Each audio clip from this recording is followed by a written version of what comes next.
My name is Fiona Martinez, and 8 years ago, my sister's confidential concern email cost me everything. Picture this. Your own sister sends a confidential concern email that destroys your career at Goldman Sachs. Your mother sides with her because family protects family. You rebuild everything from nothing, create a $2.1 million startup, and then they show up at your launch party, not to celebrate, but to demand money. What they didn't know was that I'd been preparing for this moment for 5 years, with legal documents that would change everything. Before I take you through this journey of betrayal, rebuilding, and the ultimate boundary-setting moment, please take a moment to like and subscribe, but only if stories about turning pain into power truly resonate with you. I'm curious, where are you watching from? Drop your city and local time in the comments below.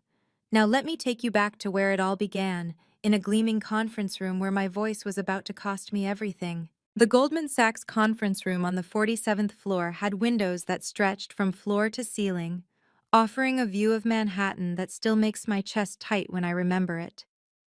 I sat at the far end of the polished mahogany table, my quarterly presentation remote trembling slightly in my hand. Not from nerves about the content, I knew my analysis was solid, but because I knew what would happen the moment I opened my mouth. Could you speak up, Fiona? Richard, the senior VP, barely glanced up from his phone. We can't hear you down here. I cleared my throat and leaned toward the microphone.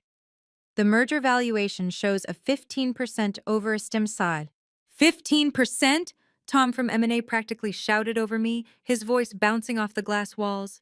That's ridiculous. My team's analysis shows maybe 5, maximum. This was how it always went. My voice, naturally soft, and what my college professor once called disappointingly timid, became my biggest professional liability. It didn't matter that my analysis had been right on the last 3 major deals.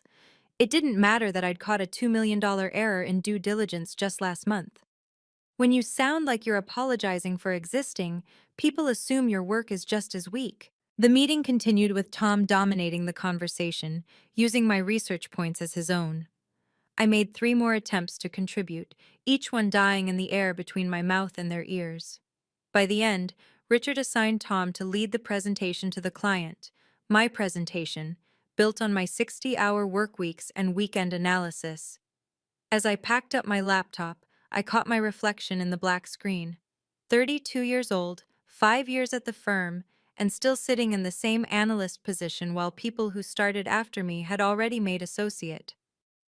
My annual review was coming up in 3 weeks, and this project was supposed to be my breakthrough moment.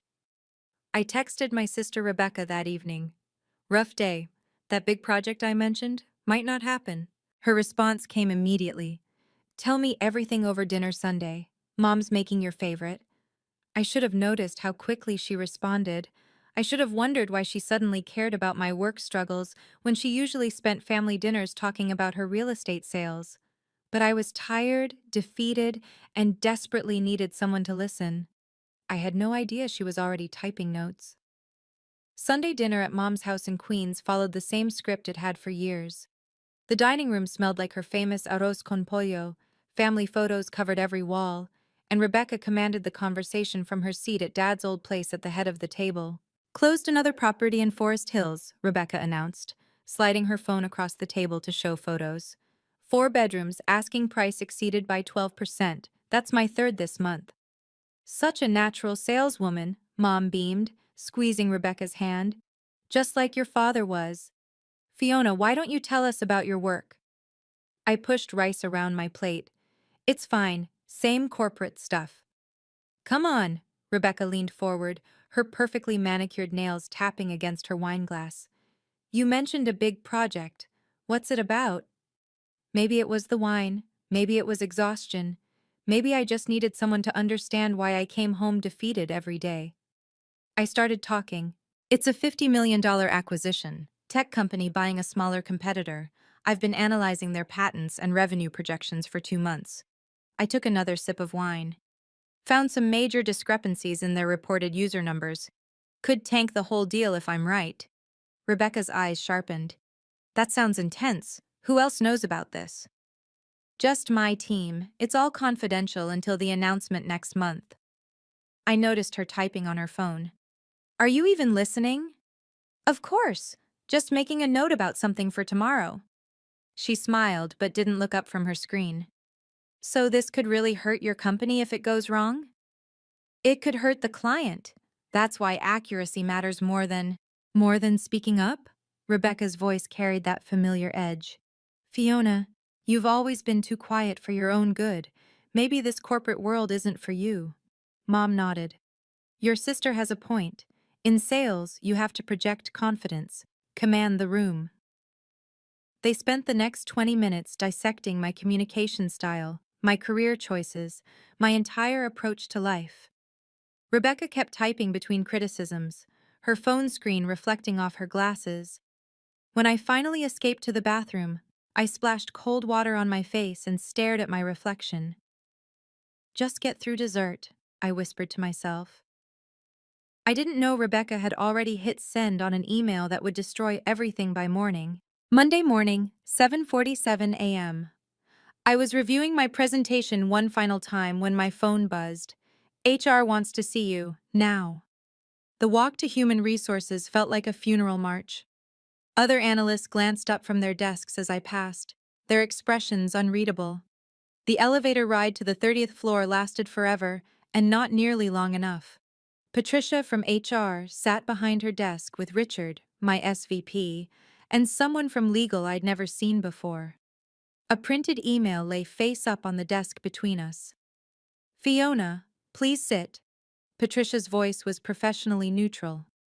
We received a concerning communication over the weekend. Richard slid the paper toward me. The subject line hit me like ice water. Confidential. Concerns about Fiona Martinez's competence and discretion. The email detailed my inability to maintain confidentiality, citing specific details about the merger I'd mentioned at dinner. It questioned my judgment, my professionalism, and suggested I was a liability to the firm's reputation. The sender's email was anonymized through a privacy service, but it came from an IP address in Forest Hills, Queens. My hands went cold. Forest Hills, where Rebecca had just closed a property. This contains information that only someone on your team would know, Richard said. Have you discussed this merger with anyone outside the firm? My voice cracked. My family, just general terms. I didn't think. You disclosed details of a $50 million transaction to unauthorized parties, legal interrupted. It was my sister, at dinner. I didn't give specifics about the client names or. The email mentions patent analysis and user number discrepancies. Patricia highlighted sections of the printout. Those are extremely specific details. I stared at the highlighted text. Those were my exact words from dinner, twisted just enough to sound like reckless disclosure rather than exhausted venting to family. We have a zero-tolerance policy on confidentiality breaches, Richard said. Effective immediately, your employment is terminated.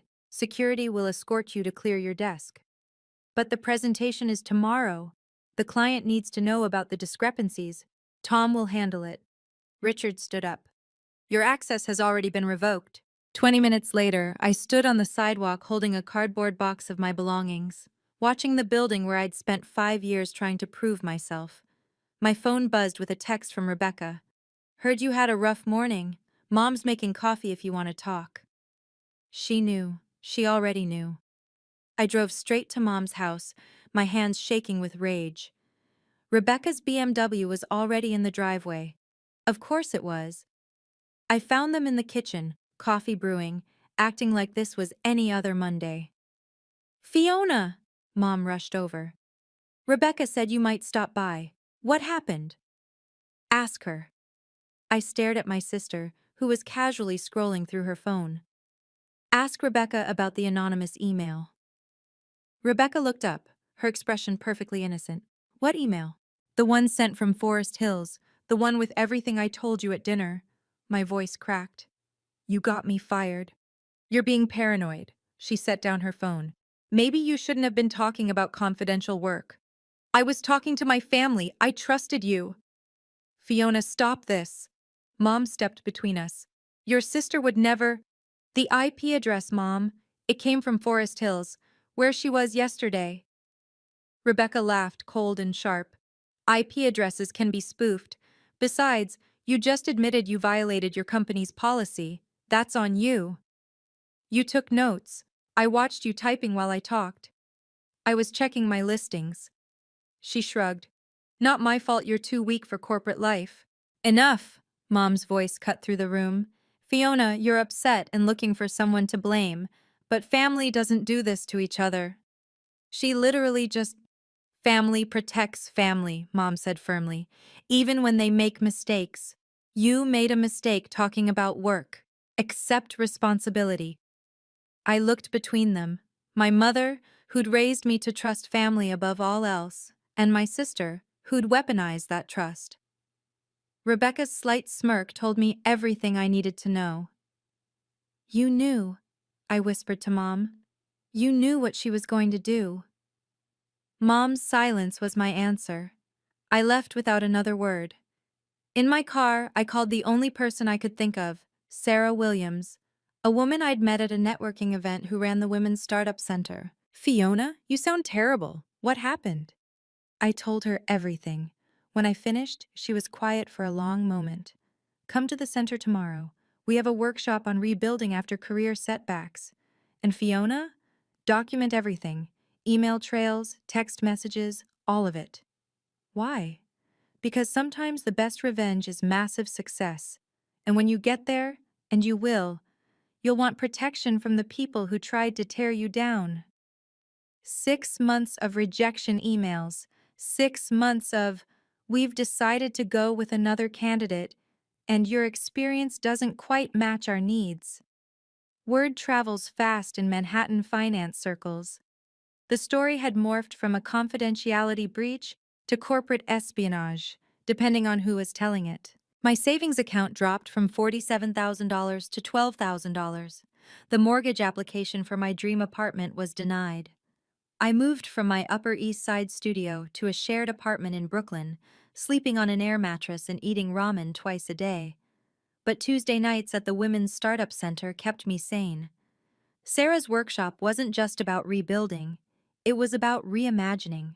Surrounded by women who'd been pushed out, passed over, or purposely sabotaged, I found something I'd never had at Goldman Sachs: voices that insisted on being heard. Your analytical skills are invaluable, Sarah said during our one-on-one session. What if instead of analyzing deals for others, you created something yourself? That night, I started sketching out an idea. A fintech platform that would help small business owners understand their true valuation before entering negotiations. No more information asymmetry. No more getting bulldozed by louder voices. 3 weeks into development, Mom called. Rebecca feels terrible about what happened, she said. She wants to apologize. She admitted it? She admits there was a misunderstanding. The family wants to move forward. A misunderstanding? I laughed bitterly. She destroyed my career. You're being dramatic. Family forgives. Come to dinner Sunday. I hung up. Then I called Sarah. I need to talk to someone about protecting future assets, I said. If I build something successful, I want to make sure certain people can never touch it. I know just the person. James Thompson, estate planning attorney. He specializes in protective trusts for entrepreneurs. The meeting with James was illuminating. He sat in his downtown office, listening to my story without judgment, occasionally taking notes. You want an irrevocable trust with specific beneficiary requirements, he said. Once established, you can't change it, even under pressure. The beneficiary must be present to receive any distributions. Can I name a beneficiary that isn't a person? His smile was knowing. You can name an organization. Many of my clients do. It protects the assets while supporting causes they believe in. And if someone tries to claim the money, they'd need the beneficiary present. If that's an organization, they'd need authorized representatives. It's airtight. I signed the papers that day, naming something that didn't exist yet, but would. My future success, protected from the past that tried to destroy me. 3 years. That's how long it took to go from Air Mattress to Series A funding. The platform, Value True, started with 5 beta users I met at the Women's Startup Center. Within 6 months, we had 500 small businesses using our valuation tools. By year 2, venture capitalists were calling. The same week I turned down Rebecca's 5th attempt to reconnect over coffee, I accepted a $2.1 million investment from Andreessen Horowitz. The irony wasn't lost on me. The girl whose voice was too quiet to be heard in conference rooms was now leading meetings with some of Silicon Valley's loudest personalities. Except now, they leaned in to hear every word. "Your analysis is impeccable," Marcus Chen, our lead investor, said, after reviewing our quarterly projections. "Goldman Sachs really fucked up letting you go." I didn't tell him it wasn't exactly voluntary. The trust James had set up 3 years earlier suddenly mattered. With success comes vultures, and I could feel them circling. Rebecca's LinkedIn connection request. Mom's sudden interest in my little computer project. Cousins I hadn't heard from in years commenting on every TechCrunch article that mentioned Value True. Then came the invitation that changed everything. "We want to feature your launch party," Bloomberg's event coordinator said. 200 of tech's biggest names, full media coverage. This could put Value True on the map globally. The Ritz-Carlton Ballroom, February 15th. Champagne, presentations, and the kind of networking that transforms companies from startups to institutions.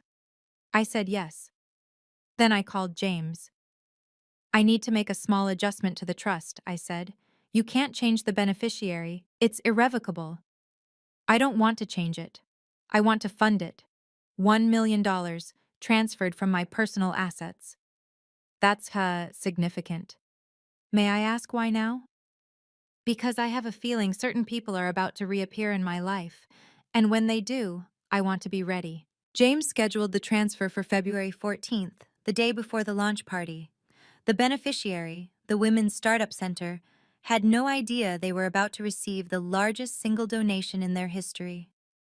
I spent the next week preparing 2 presentations, one for the investors about Value True's future, and one for the family I knew would show up uninvited. Only one would be about money. The other would be about boundaries.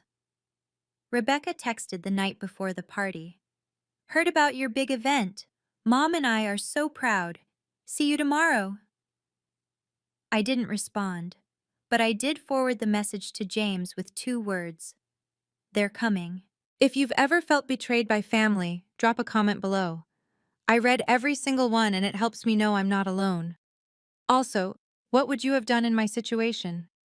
Before we continue to the shocking twist at my launch party, please hit that like button if this story resonates with you.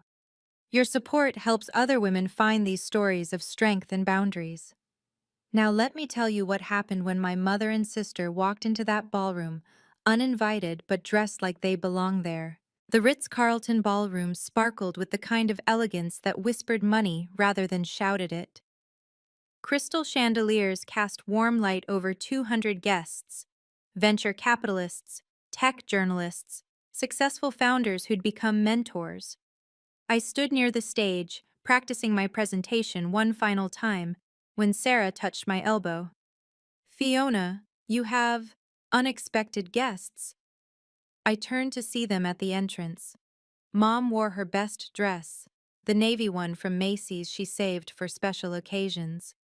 Rebecca had gone all out, a designer dress I recognized from her Instagram, probably $3,000, paired with the Louboutins she'd bought after her biggest sale. They moved through the crowd like they belonged there, Rebecca's voice carrying as she introduced herself to my investors.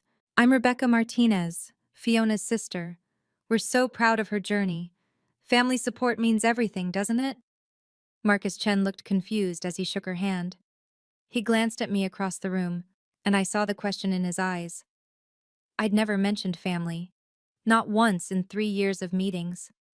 Mom found me during the cocktail hour, pulling me into a hug that felt like a performance. "My successful daughter," she said it loud enough for nearby guests to hear. We always knew you'd make something of yourself. Mom, you weren't invited. Don't be silly. Family doesn't need invitations. She waved at a photographer.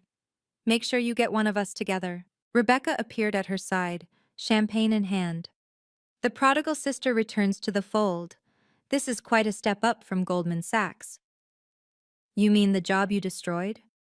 Water under the bridge. She smiled for another photographer. We're here to celebrate your success. Our success. The Martinez family's success. The way she said our made my skin crawl. The lights dimmed for the presentation to begin. I walked to the stage, my prepared speech on the tablet in front of me. 200 faces looked up expectantly. In the third row, Mom and Rebecca sat front and center, phones out to record. I delivered my presentation flawlessly. The numbers, the projections, the vision for Value True's future. The audience applauded. Several investors nodded approvingly. We were about to close another round of funding, and everyone in the room could smell success. Then Mom stood up during the Q&A session. I have something to say, she announced, and my blood turned to ice. My daughter is too humble to mention this. Mom's voice carried through the ballroom's sound system. Someone had handed her a microphone. But her success is a family achievement. The Martinez family has always supported each other through everything. Nervous laughter rippled through the crowd. This wasn't part of the agenda. Which is why, Mom continued, we're so excited about establishing the Martinez Family Foundation. Fiona will be funding it, of course, as a way to give back to the family that stood by her during the difficult times. My hand gripped the podium. Rebecca stood up beside Mom, her smile camera ready.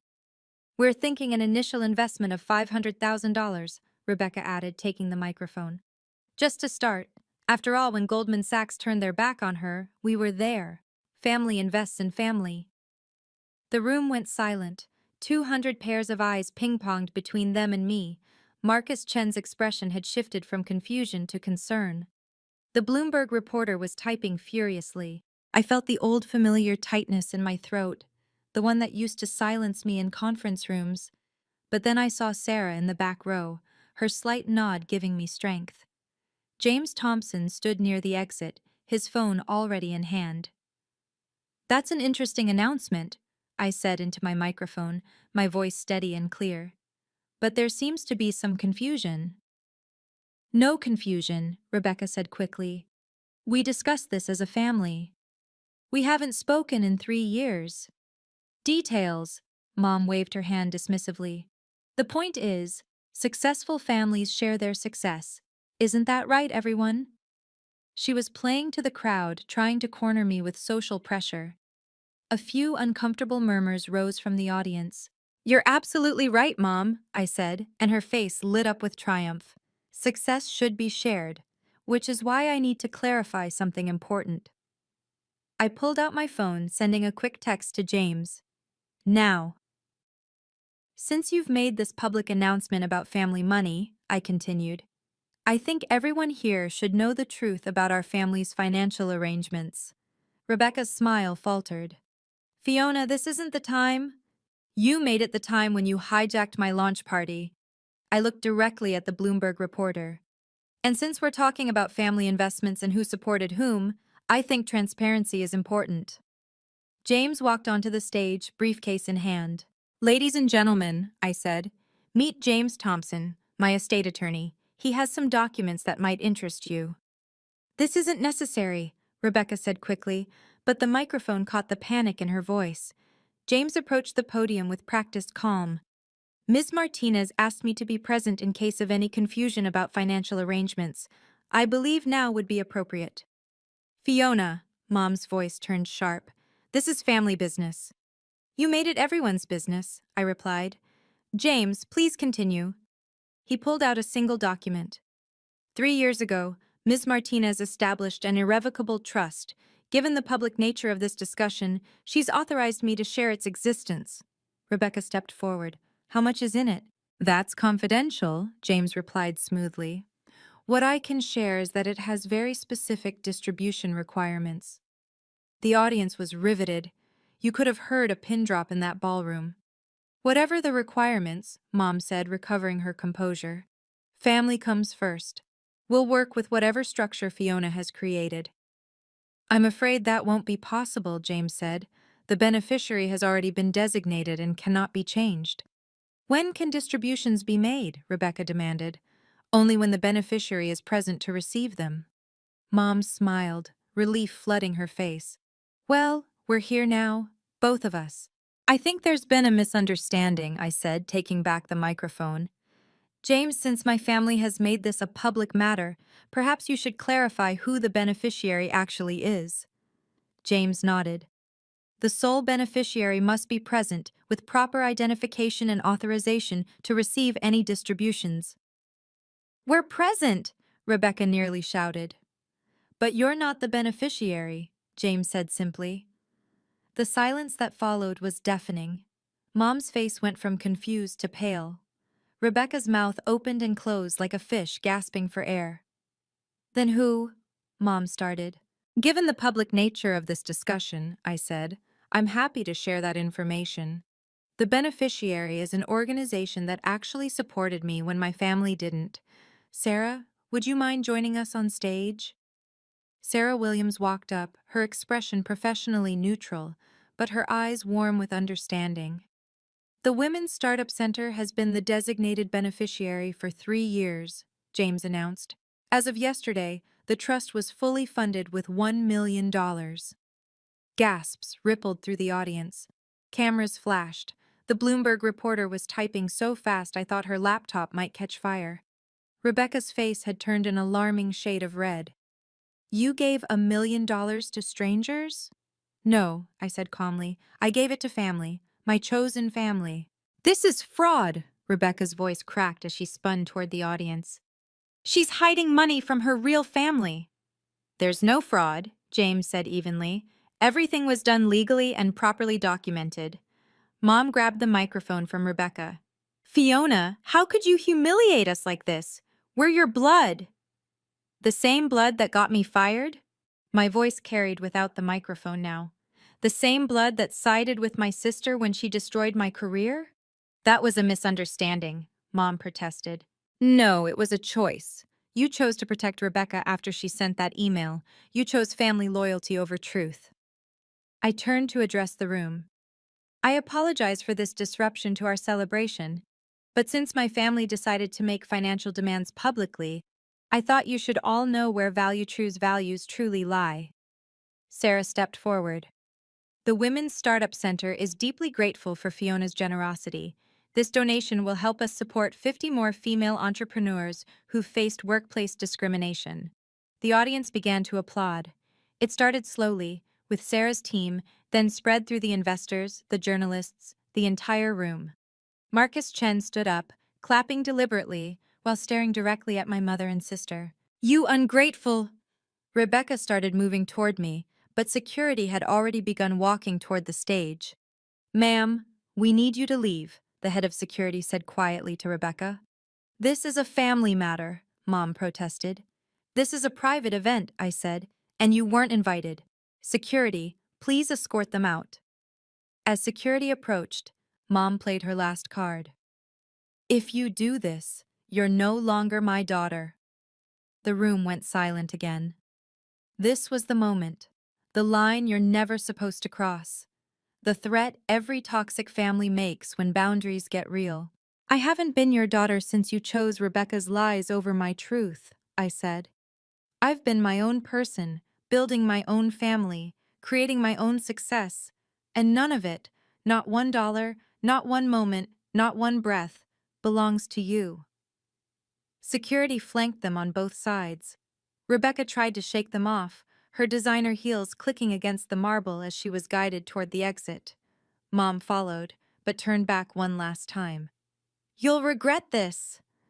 The only thing I regret, I said clearly, is waiting 3 years to do it. The doors closed behind them. The room stayed silent for a heartbeat. Then the applause returned, thunderous this time. Can you imagine their faces? If you're still watching, you're probably wondering what happened next. Before we get to their reaction and the permanent boundaries I set, I want to ask, Have you ever had to choose between family expectations and your own values? Share your story in the comments. And if you believe in supporting women entrepreneurs, hit that subscribe button. We're building a community of people who understand that real family isn't always blood. Now here's what happened after security escorted them out, and how the next year changed everything. The ballroom doors had barely closed when Marcus Chen approached me on stage. That was, he paused, choosing his words carefully. That was the most honest thing I've seen at a tech event, ever. I'm sorry for the disruption. Don't apologize. You just showed everyone in this room exactly who you are. Someone who sets boundaries and keeps them. He glanced at the door where my family had exited. Value true just became a lot more valuable to me. Within minutes, I was surrounded. Investors wanting to increase their stakes, journalists asking for exclusive interviews, other founders sharing their own family horror stories. But I could barely focus on any of it because my phone was exploding. The first video hit Twitter within 10 minutes. Founder publicly disowns gold-digging family was trending within an hour. By midnight, the story had gone viral on LinkedIn with a different angle. Why this founder's $1 million donation just changed Silicon Valley. But it wasn't the viral moment that mattered. It was what happened next. James approached me as the party wound down. You should know they're not done. Your sister was on the phone with someone as security escorted them out. It sounded like she was already planning legal action. Let them try, Sarah said, joining us. We have everything documented, including, I should mention, the email trail from 3 years ago when Fiona first came to us. You kept those? I keep everything, including the screenshots Rebecca posted on Facebook bragging about putting her sister in her place the week you were fired. I stared at her. She posted about it? Then deleted it. But screenshots are forever. Sarah pulled out her phone, showing me the evidence I never knew existed. I've been waiting 3 years for you to be ready to see these. The posts were damning. Rebecca bragging about her strategic email that would teach Fiona her place. Mom commenting with applause emojis. Cousins congratulating her on handling the situation. Send those to James, I said quietly, just in case. The next morning I woke to 47 missed calls from Mom, 23 from Rebecca, and dozens of texts from relatives I hadn't heard from in years. Some were threatening legal action. Others were playing the guilt card. A few were pretending nothing had happened, asking about investment opportunities. I blocked them all, but Rebecca wasn't done. That afternoon, a process server showed up at my office. Fiona Martinez, you're being sued for intentional infliction of emotional distress and defamation. I called James immediately. I expected this, he said calmly. Don't worry. Truth is an absolute defense against defamation. And as for emotional distress, they crashed your event and demanded money publicly. We have 200 witnesses. So what do I do? Nothing. Let them waste their money on lawyers. Meanwhile, you focus on your company. Success is the best response. The lawsuit lasted exactly 43 days before Rebecca's lawyer withdrew from the case. James called me with the news on a Tuesday morning. Her attorney reviewed the evidence we provided, the Facebook screenshots, the email forensics showing the IP address, and signed affidavits from 5 Goldman Sachs employees who remembered her calling to check on you the day before the email was sent. She called my coworkers? Apparently she was fishing for information to make the anonymous email more credible. Your former colleague Tom was particularly helpful. He kept notes of her strange questions about confidentiality policies. The irony was delicious. Tom, who'd stolen my presentations for years, had inadvertently documented Rebecca's scheme. But the legal victory was nothing compared to what happened in the business world. The viral video had an unexpected effect. 3 more major investors reached out, specifically citing my integrity under pressure as a reason they wanted in. Value True's next funding round closed at $8.7 million, well above our target. The Women's Startup Center used the $1 million donation to launch a new program, the Phoenix Initiative, specifically for women who'd been pushed out of corporate careers. Within 6 months, they'd helped launch 32 new companies. I was invited to speak at their first graduation ceremony. Standing at the podium, looking at those faces, women who'd been betrayed, undermined, silenced, I felt something I hadn't expected. Gratitude. Not for what Rebecca did, but for where it led me.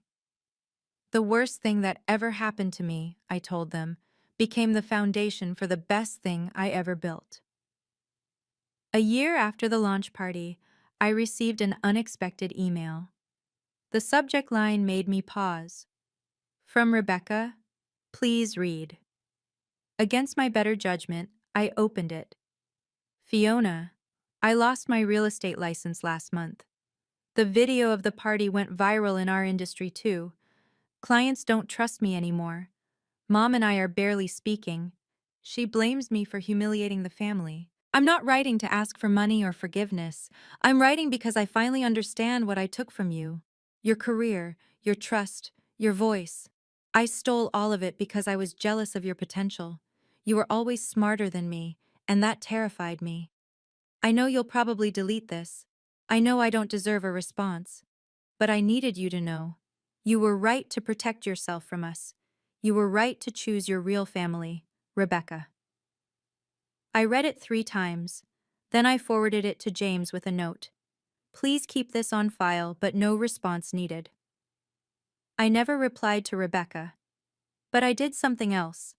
I increased my annual donation to the Women's Startup Center by the exact amount of the raise I would have gotten at Goldman Sachs if I'd made associate that year. Some boundaries, once set, should never be moved, not even for apologies that come too late.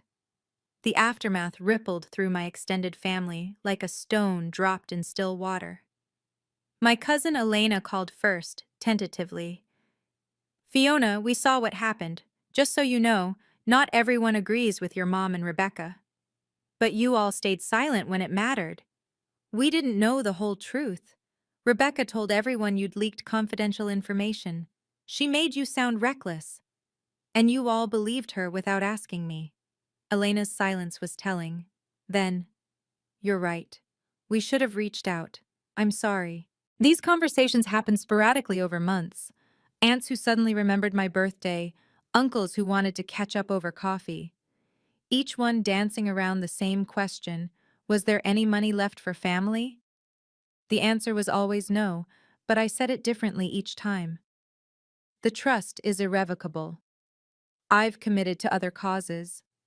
My financial advisor handles all of that now. Mom tried one last manipulation 6 months later. She showed up at my apartment building, waiting in the lobby. 5 minutes, she said. That's all I ask. Against my better judgment, I agreed. We sat in the coffee shop across the street, her hands wrapped around a cup she never drank from. Your father would be ashamed, she started. Dad would have been proud that I stood up for myself. He believed in family loyalty above everything. He believed in fairness. Remember when Rebecca broke my science project in 8th grade? He made her rebuild it with me. He didn't just tell me to forgive and forget. Mom's face crumpled slightly. That was different. No, it wasn't. You just chose to forget his lessons after he died. She pulled out an envelope. I brought photos of you and Rebecca as children, of better times. Keep them. Those children don't exist anymore. How can you be so cold? I'm not cold. I'm protected. There's a difference. She left the envelope on the table when she walked out. I threw it away unopened. The real vindication came a year later. Forbes featured Value True in their Startups to Watch issue. The article mentioned the launch party incident, framing it as a defining moment in Silicon Valley's evolution toward transparency and authentic leadership. Rebecca texted me a screenshot of the article with just 3 words. Dad would be proud. I didn't respond. But for the first time, I didn't delete her message either. Some wounds don't heal, but they can scar over enough that they stop bleeding. My chosen family, Sarah, my team at Value True, the women from the center, they celebrated with me properly. No demands, no expectations, just genuine joy for shared success. That's what real family does. The cease and desist letter James sent was a masterpiece of legal precision. Should you or any family member attempt to contact Ms. Martinez directly, through third parties, or via any digital platform, legal action will be pursued immediately. This includes, but is not limited to, showing up at her place of business, her residence, or any public events where she is present. Rebecca tested it once, 3 months later. She created a fake LinkedIn profile to message me about a business opportunity. James had her served with a restraining order within 48 hours. The judge, after reviewing the evidence of her previous sabotage and continued harassment, granted it for 3 years. Mom tried a different approach, guilt through flying monkeys. She'd call relatives who still talked to me, crying about her lost daughter. Each time, I had the same response. Mom knows how to reach my lawyer if there's a real emergency. The family reunions I'd once stressed about became non-issues. I wasn't invited anymore, and that was perfect. But the most satisfying boundary was the one nobody saw coming. 2 years after the launch party, Rebecca's husband reached out through James. She was getting divorced and had listed me as a financial reference, claiming I'd promised to help with her business ventures. Your client's sister has named her as a potential investor in her divorce proceedings, James told me, barely suppressing his amusement. She's claiming hidden assets based on a promised family investment from you. Send them the cease and desist, and the trust documents showing she could never be a beneficiary. The divorce court was not amused by Rebecca's lies. According to public records, she ended up owing her ex-husband more in the settlement because of her attempted fraud. Meanwhile, Value True had expanded to 3 countries. We'd helped over 10,000 small businesses get fair valuations. My voice, once too quiet for Goldman Sachs conference rooms, was now keynoting international conferences. The Women's Startup Center named their main conference room after me. Sarah insisted despite my protests. You changed the trajectory of our entire organization, she said at the dedication. That $1 million? It's generated over $30 million in economic activity through the businesses we've launched. That's when it hit me. Rebecca's betrayal hadn't just led to my success. It had created a ripple effect that lifted hundreds of other women. I stood in that conference room, looking at the placard with my name, and felt something I hadn't expected. Complete peace. Not forgiveness. Some things are unforgivable. Not forgetting. The lessons were too valuable. But peace. My phone buzzed with a notification. Another startup wanted Value True's services. Another woman entrepreneur, ready to know her worth. I smiled and got back to work. The best boundaries aren't walls, they're foundations for building something better. The viral video from the launch party became required viewing at Stanford's business school. Professor Williams, no relation to Sarah, used it in her course on crisis management and stakeholder relations. She invited me to speak to her class via Zoom 3 years after the incident. Ms. Martinez, your handling of that situation has become somewhat legendary. What would you tell students about managing family expectations in business? Document everything, I said.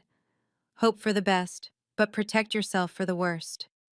And never ever let anyone make you feel guilty for your success. A student raised her hand. Did you ever reconcile with your family? No, and that's okay.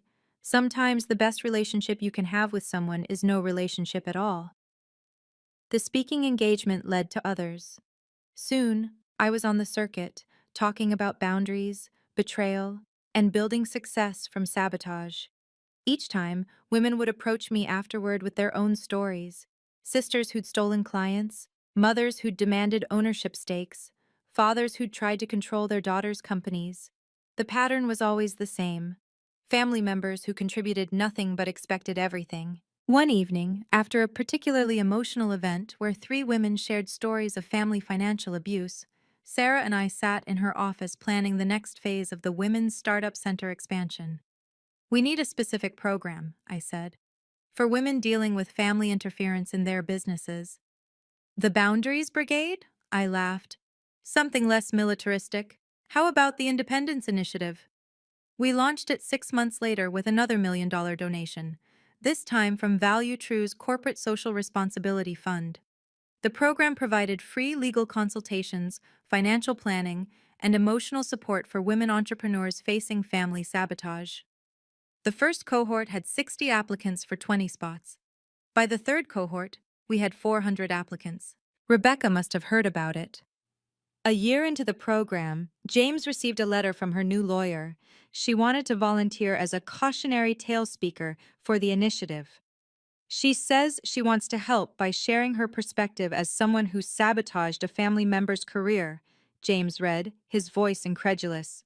She's positioning herself as reformed. She's positioning herself for image rehabilitation, I corrected. Tell her no, and remind her about the restraining order. But the letter did make me think. That night, I wrote a blog post about the difference between accountability and manipulation, about how true amends don't come with strings attached or hidden agendas. It went viral, too. Rebecca's name was never mentioned, but everyone who knew the story understood. Some boundaries aren't just personal, they become templates for others to follow, maps for navigating their own toxic territories. 5 years after the launch party, Value True went public. The IPO valued the company at $847 million. My 32% stake made me wealthy beyond anything I'd imagined while crying in that Goldman Sachs bathroom stall. But the money wasn't the victory, it was the vindication. The Wall Street Journal ran a feature. From fired analyst to IPO, the Fiona Martinez story. They'd interviewed former Goldman colleagues, including Richard, my old SVP. "We made a mistake," he was quoted as saying. "Fiona's analytical skills were exceptional.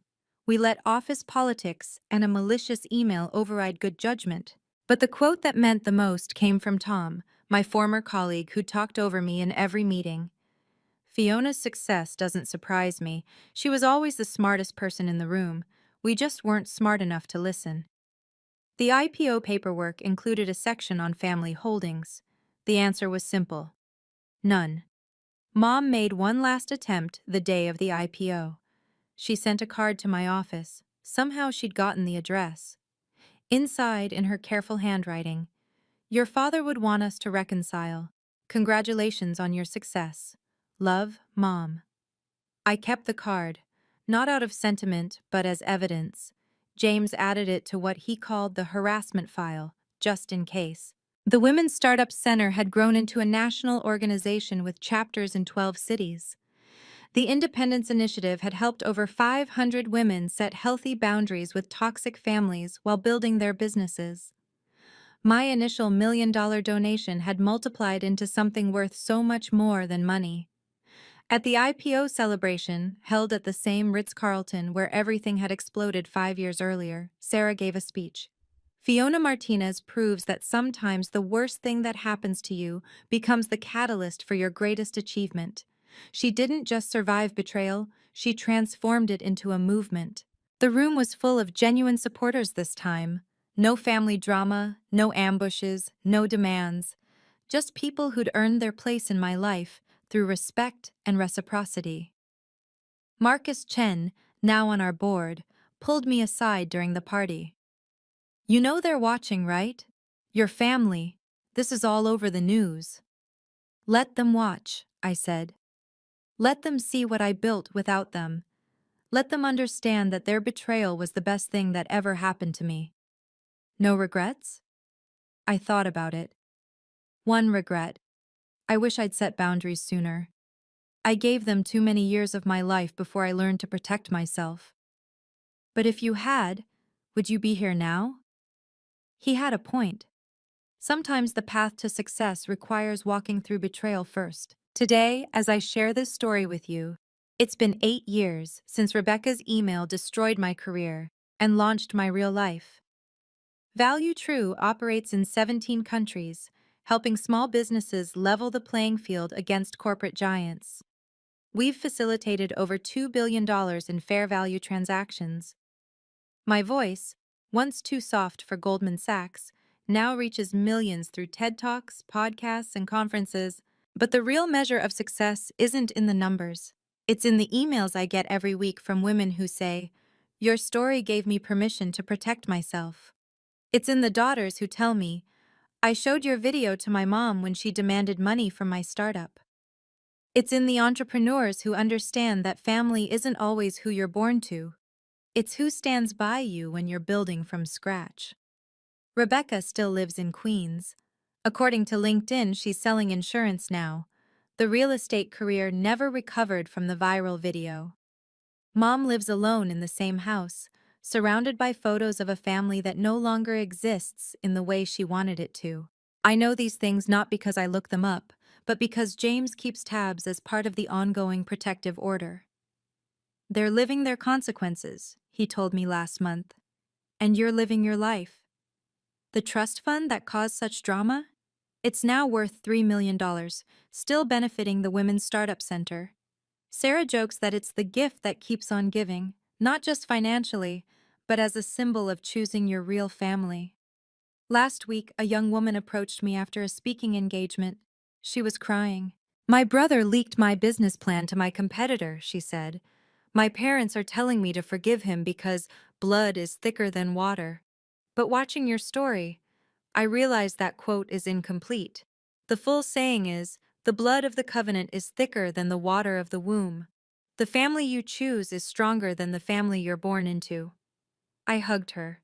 Set your boundaries, document everything, and never apologize for protecting your success.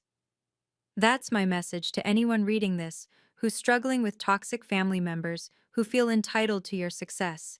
You don't owe anyone access to what you've built, especially those who tried to tear you down.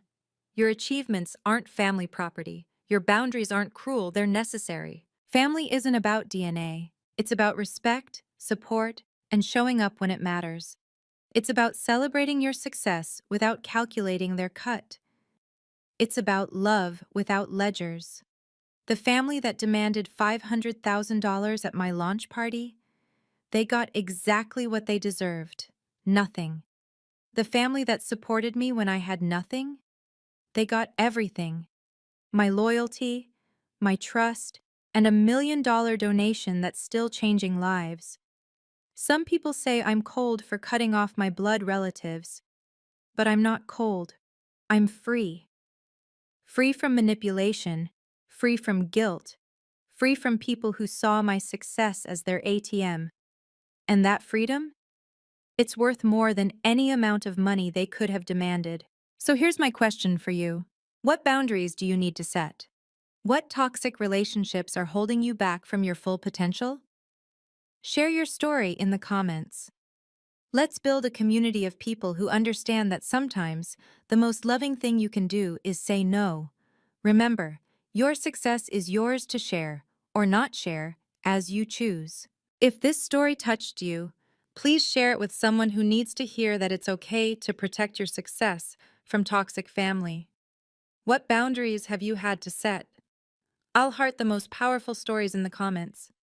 Subscribe and hit the bell for more stories about women who turned betrayal into triumph. Next week, I'm sharing the story of a woman whose mother-in-law tried to steal her business. Until then, remember, your success is yours to protect and share as you choose.